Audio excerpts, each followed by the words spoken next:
Mexico के east में हजारों मील पर फैला एक ऐसा घना जंगल है जहां दूर दूर तक सिर्फ दरख्त ही दरख्त नजर आते हैं। इस घने जंगल के बीचों बीच एक ऐसा मकाम है जहां पत्थरों के बीच में से एक छोटा रास्ता जमीन की गहराइयों में जाता है। आर्कियोलॉजिस्ट की एक टीम ने इस गार नुमा टनल के अंदर जाने का फैसला किया। उनका ये मानना था कि इस केव में, इस गार में कुछ न कुछ एबनॉर्मल जरूर है। क्योंकि ये रास्ता काफी तंग और काले अंधेरों में डूबा हुआ था, इसी वजह से इसके अंदर बगैर प्रोफेशनल इक्विपमेंट के जाना खतरे से खाली नहीं था। अगले कई घंटों की मेहनत के बाद आर्कियोलॉजिस्ट अब 230 फीट नीचे इस केव के बॉटम तक पहुंच चुके थे। पहले तो उनको यहाँ कुछ खास देखने को नहीं मिला, लेकिन फिर अचानक उनकी नजर एक सीक्रेट चैम्बर की तरफ पड़ी जिसकी एंट्रेंस को पत्थर रख कर बंद किया गया था। लेकिन सवाल ये है कि इस वीरान जंगल में जमीन से 200 फीट नीचे केव के बॉटम पर यह सीक्रेट चैम्बर आखिर किसका था और इसको कब और क्यों बंद किया गया था। जेम टीवी की वीडियोस में एक बार फिर से खुशामदीद। नाजरीन, मेक्सिको के ईस्ट में मौजूद ये घना जंगल तकरीबन 30 लाख स्क्वायर किलोमीटर के एरिया पर फैला हुआ है। दरख्तों के इस समंदर के साए तले माया सिविलाइजेशन की खोई हुई दुनिया के राज आज भी छुपे हुए हैं। पास्ट में हजारों सालों तक ये पूरा जंगल माया सिविलाइजेशन के होल्ड में हुआ करता था, जहां उन्होंने अपने कई शहर आबाद कर रखे थे। इस सिविलाइजेशन के लोग काफी स्किल्ड माने जाते थे क्योंकि उन्होंने एंशिएंट इजिप्शियंस की तरह अपनी सिटीज में पिरामिड्स भी बना रखे थे, और इसके साथ साथ ये लोग agriculture, pottery, hieroglyph writing, calendar making, mathematics और आर्किटेक्चर आर्ट वर्क में भी हद से ज्यादा महारत रखते थे। एक्सपर्ट्स का मानना है कि एंशिएंट मायंस ने इस एरिया में टोटल 60 सिटीज बना रखी थी, जहां बड़े बड़े महलात, पिरामिड्स और टेम्पल्स बनाए गए थे। इनकी हर सिटी का अलग किंग हुआ करता था जिसको मायंस अपना गॉड मानते थे। इनमें से कुछ सिटीज की बिल्डिंग्स तो आज भी सही सलामत खड़ी हैं और इनको डेली टूरिस्ट की एक बड़ी तादाद विजिट भी करने आती है। लेकिन इस घने जंगल में जहां प्रॉपर कोई रोड नेटवर्क भी नहीं है, इसके अंदर हजारों साल पहले बसने वाली माया सिविलाइजेशन के राज, पूरे शहर और कई स्ट्रक्चर्स भी छुपे हुए हैं। कुछ जमीन के अंदर धंस चुके हैं तो कुछ को दरख्तों के साए ने इंसानी आंखों से ओझल कर रखा है। लेकिन मॉडर्न टेक्नोलॉजी के इस्तेमाल से हिडन मायन सिटीज और उनके स्ट्रक्चर्स को ढूंढा जाने लगा है। एक्सपर्ट्स अब लाइडार टेक्नोलॉजी की मदद से दरख्तों के इस समंदर के नीचे छुपे स्ट्रक्चर्स की निशानदही कर सकते हैं। लाइडार, जिसका मतलब है लाइट डिटेक्शन एंड रेंजिंग, ये एक ऐसी टेक्नोलॉजी है जिसमें एयरप्लेन से जमीन पर लेजर पल्स फेंकी जाती हैं। ये लेजर पल्स दरख्तों को बाईपास करके जमीन से टकराकर वापस एयरप्लेन पर लगे सेंसर तक पहुंचती है और फिर इस डाटा को प्रोसेस करके ग्राउंड की एक शेप तैयार की जाती है। ये ऐसा ही है जैसे एक्सरे हमारी बॉडी की बोन्स का एक नक्शा बनाता है। हैरत अंगेज तौर पे अभी तक 4500 से भी ज्यादा मायन सिविलाइजेशन के रुइंस मिल चुके हैं, लेकिन एक्सपर्ट्स का ख्याल है कि असल में मायंस ने इससे भी ज्यादा स्ट्रक्चर्स बनाए थे। ये सवाल इतना इम्पोर्टेंट नहीं है कि मायंस ने हजारों साल पहले कितने स्ट्रक्चर्स बनाए थे, बल्कि असल मिस्ट्री तो ये है कि इतनी भारी पॉपुलेशन वाले पूरे के पूरे शहर छोड़कर मायंस आखिर गए कहाँ। क्या उनको जमीन निकल गई या आसमान उन पर फट पड़ा?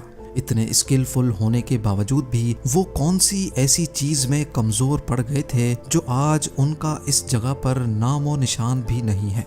लाइडार टेक्नोलॉजी की मदद से आर्कियोलॉजिस्ट पहले ये जानते हैं कि जंगल के किस पॉइंट पे मायन रुइन मौजूद है, और फिर वहाँ फिजिकली जाकर साइट पर एक्सकवेशन की जाती है।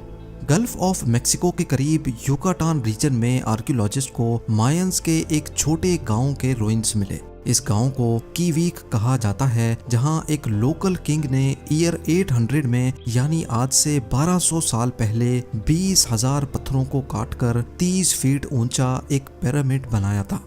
एंशिएंट मायंस नॉर्मली अपने किंग को पिरामिड के अंदर एक रॉयल चैम्बर में दफन किया करते थे। इसी वजह से आर्कियोलॉजिस्ट ने इस पिरामिड के टॉप से इसके बॉटम तक एक शाफ्ट खोदने का फैसला किया, ताकि ये पता लगाया जा सके कि इस पिरामिड के अंदर कोई रॉयल चैम्बर है कि नहीं, और अगर है तो उसमें क्या कुछ मौजूद है। 21 फीट की खुदाई के बाद आर्कियोलॉजिस्ट को एक ऐसा पत्थर मिला जो एक साइड से बिल्कुल फ्लैट था। ये पत्थर दूसरों से काफी मुख्तलिफ था क्योंकि इस शेप के पत्थर पिरामिड बनाने के लिए नहीं बल्कि मायंस किसी रूम की छत को सपोर्ट देने के लिए लगाया करते थे, जैसा कि इस स्ट्रक्चर की सीलिंग पे देखा जा सकता है।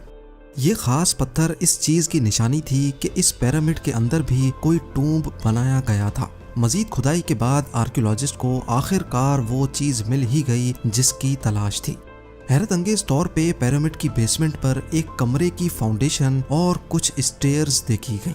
इसके साथ साथ मलबे में से और कुछ खास तो ना मिल सका, लेकिन मिट्टी के बर्तन का एक टूटा हुआ हिस्सा जरूर मिला। इस छोटे से पॉटरी के टुकड़े ने आर्कियोलॉजिस्ट को मजीद सवालों में उलझा कर रख दिया। रेडियो कार्बन डेटिंग के जरिए इस पॉटरी के हिस्से की एज मालूम की गई तो ये तकरीबन ईयर 500 में बनाया गया था, यानी आज से करीब 1500 साल पहले। हैरान करने वाली बात तो ये थी कि पिरामिड खुद तो 1200 साल पहले बना था, लेकिन ये पॉटरी का टुकड़ा पिरामिड से भी 300 साल पहले बनाया गया था और आर्कियोलॉजिस्ट की नज़र में ये किसी भी सूरत पॉसिबल नहीं है।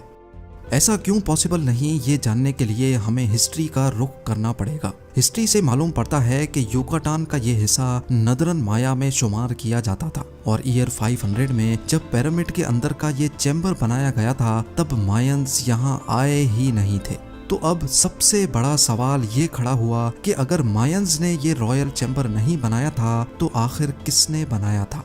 इसका जवाब जानने के लिए पिरामिड रूइन के आसपास जंगल का मुआयना किया गया, इस उम्मीद से कि शायद इनको कोई खास इंफॉर्मेशन मिल सके। पिरामिड साइट से 15 किलोमीटर दूर आर्कियोलॉजिस्ट को कुछ पत्थरों के दरमियान में एक केव का रास्ता दिखाई दिया। केव की एंट्रेंस काफी तंग थी और इसके अंदर जाना खतरे से खाली नहीं था। इसी वजह से प्रोफेशनल इक्विपमेंट का इस्तेमाल किया गया और 2 से 3 केव एक्सपर्ट्स को इसके अंदर भेजा गया। कई घंटों के बाद एक्सपर्ट्स जमीन से 230 फीट नीचे केव के बॉटम पर पहुंच चुके थे, जहां हैरत अंगेज तौर पे उनको एक सीक्रेट चैम्बर का रास्ता दिखाई दिया और इस चैम्बर की एंट्रेंस को एक पत्थर रख कर बंद किया गया था।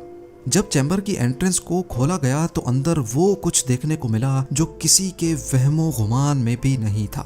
जी हाँ, जमीन से 230 फीट नीचे केव के इस सीक्रेट चैम्बर में बहुत सारी इस्तेमाल शुदा फायर टॉर्चेस पड़ी देखी गई, जिनको कदीम दौर में रोशनी के लिए जलाया जाता था। फायर टॉर्चेस के अलावा यहाँ बड़ी तादाद में मिट्टी के टूटे हुए पॉट्स भी मिले। ये पॉट्स के टुकड़े वैसे ही थे जैसे 15 किलोमीटर दूर पिरामिड की बेसमेंट से एक टुकड़ा मिला था। ऐसा मालूम होता था कि ये जगह किसी दौर में कोई इबादत गाह हुआ करती थी, जहाँ लोग कोई विश पूरी करने के लिए यहाँ आकर पॉट्स तोड़ा करते थे। इनमें से कुछ पॉट्स के पीसेस को जब दोबारा जोड़ने की कोशिश की गई तो हैरत अंगेज तौर पे एक और हकीकत खुलकर सामने आ गई। ये नोटिस किया गया कि पीसेस जोड़ने पर पूरा पॉट कभी भी कंप्लीट नहीं होता था, बल्कि इसमें एक पीस हमेशा शॉर्ट पड़ जाता था। ये अजीब मिस्ट्री किसी को भी समझ नहीं आई कि यहाँ तोड़े जाने वाले तमाम पॉट्स का एक पीस मिसिंग क्यों है। आर्कियोलॉजिस्ट का शक था कि ये लोग यहाँ पॉट्स को तोड़ते तो थे, लेकिन उसका एक हिस्सा शायद अपने साथ ले जाते थे और उसको अपने घर के अंदर रखते थे। युकाटान रीजन में पिरामिड रूइन के बॉटम से पाया जाने वाला सिरेमिक पॉट का हिस्सा असल में इसी केव के बॉटम से लाया गया था। ये इस बात का क्लियर एविडेंस था कि कीवी के इस गांव में मायंस के आने से पहले यहाँ कुछ लोग रहते थे जो अपनी रिलीजियस प्रैक्टिस इस केव में जाकर किया करते थे और इनका भी रहन सहन तकरीबन माया सिविलाइजेशंस के जैसा ही था। उधर जमीन के अंदर केव में सीक्रेट चैम्बर जहां सिरेमिक पॉट्स तोड़े जाते थे, वहां से आर्कियोलॉजिस्ट को केव में मजीद आगे जाने का भी रास्ता मिला। एक्सपर्ट्स ने मजीद एविडेंस हासिल करने के लिए केव के इस रास्ते पर जाने का फैसला किया। थोड़ा ही आगे जाने के बाद एक्सपर्ट्स को एक और सीक्रेट चैम्बर मिला जहां पत्थर की दीवारों पर कुछ ऐसे नक्शे बने थे जिनको देखकर दिमाग दंग रह जाता है। केव के इस डीपेस्ट पॉइंट पे पत्थर के ऊपर एक 3D जैगुआर की पेंटिंग हो रखी थी।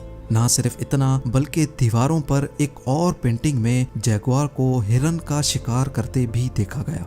एक्सपर्ट्स जिन्होंने पहले भी दूसरी माया केव्स में पेंटिंग्स देख रखी थीं, ऐसी पेंटिंग्स वो अपनी लाइफ में पहली बार देख रहे थे। इन पेंटिंग्स का जब डिटेल्ड एनालिसिस किया गया तो मालूम पड़ा कि ये ईयर 100 BC में बनाई गई थी, यानी आज से करीब 2100 साल पहले। और साउथ से मायंस के आने से भी 800 साल पहले ये पेंटिंग्स यहाँ बनाई गई थी। अब इस नए एविडेंस से एक बात तो साबित हो चुकी थी कि कीवीक के इस गांव में साउथ से मायंस के आने से पहले भी एक सिविलाइजेशन रहती थी। उनका रहन सहन और कल्चर लगभग मायंस के जैसा ही था और यही रीजन था जिसकी वजह से एक्सपर्ट्स ने इनको अर्ली या फिर क्लासिक माया का नाम दिया। इतनी बड़ी पॉपुलेशन और हजारों स्ट्रक्चर्स बनाने वाले मायंस के साथ आखिर ऐसा क्या हुआ था जो वो अपना सब कुछ छोड़कर यहाँ से जाने पर मजबूर हो गए और फिर कभी लौटकर नहीं आए? ये सवाल आज तक दुनिया के लिए एक मिस्ट्री बना हुआ है।